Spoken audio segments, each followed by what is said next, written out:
Solving right triangles. Bago tayo mag-solve ng right triangles, hanapin muna natin yung value ng sine 25 degree. Sa paggawa ng sine ng 25 degree, gamit ang scientific calculator, just press sine 25, tapos equals. Ang lalabas sa kanya ay 0.42. Kapag naman cosine 46, just press cosine 46. Lalabas sa kanya 0.69.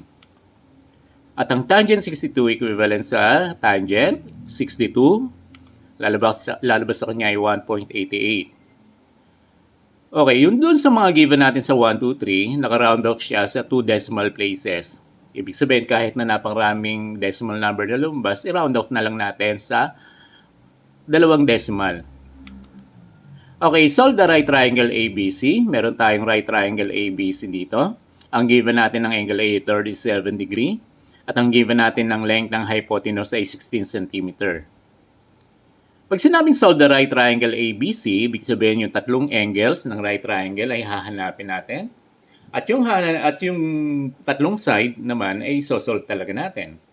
Dito sa given na to, ang angle A, hindi na natin hahanapin kasi given siya, 37 degree. At ang angle C, equivalent sa 90 degree. Ibig sabihin, hanapin natin, number 1, yung angle B. Nawawala din yung side A at saka yung side B. Ang hypotenuse hindi na rin natin hanapin kasi given na siya 16 cm. Una, i-solve natin ang angle B. Ang angle B at saka angle A sa right triangle is always 90 degree ang sum. Ibig sabihin, para makuha natin ang angle B, gagawin lang natin is 90 minus yung angle A, which is 37 degree. Angle B is equal to 90 minus 37, equivalent sa 53 degree. Nasolve na natin ang angle B. Ibig sabihin, ang side A at saka side B na lang ang kulang. Sa pag-solve ng side A, ang given natin ay angle A. Ibig sabihin, ang A ay opposite, ang B ay adjacent, at yung 16 cm yun yung hypotenuse.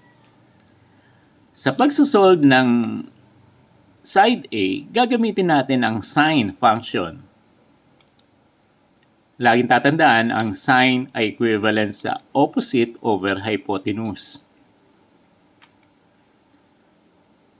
Ang sine, gagamitin natin yung angle na 37 degree. Sine 37 is equal to opposite. Ang opposite ay equivalent sa A at ang hypotenuse ay equivalent sa 16.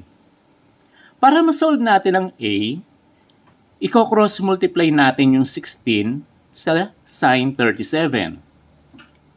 Kaya ang magiging value natin ng A ay equivalent sa 16 times sine 37.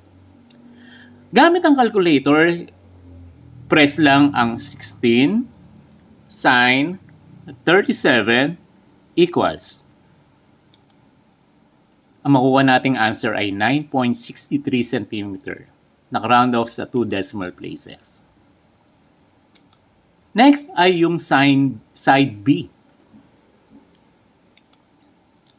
Cosine naman ang gagamitin natin. Kasi kung gagamitin natin ang angle A na 37 degree at isosolve natin yung B at gagamitin natin yung hypotenuse na 16, ibig sabihin ang gagamitin nating function ay yung cosine, which is adjacent over hypotenuse.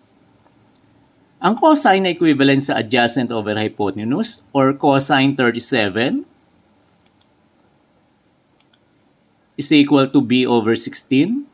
Iko-cross multiply natin yung 16 sa cosine 37. Kaya ang magiging value natin ng B ay 16 cosine 37. Gamit ang scientific calculator, pindutin lang natin ang 16 cosine 37 tapos equals.